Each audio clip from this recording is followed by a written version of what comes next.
In this video, I'm going to show you how to deploy a project on Netlify from GitHub.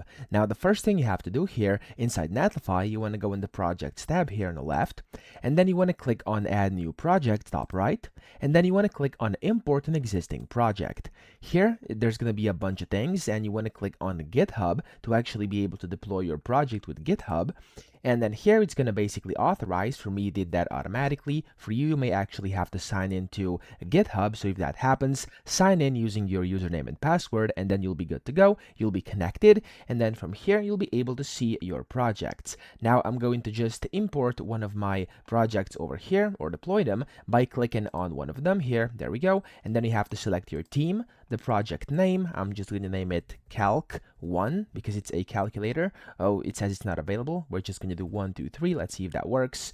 Tutorial.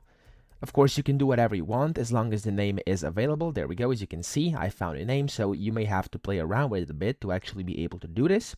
And then when you do that here, there's going to be the build settings. You can play with that if you want to. You can select the main directory, etc. You can see the branch deploy, build command, etc. And when everything is correct and according to your own preferences, you can just click on deploy, and then down here at the bottom, basically it's going to start loading a bit, and there we go. As you can see, the project deploy is now in progress. So that's how we can do it. I hope this video helped you out. If it did, please subscribe to the channel and help me out as well.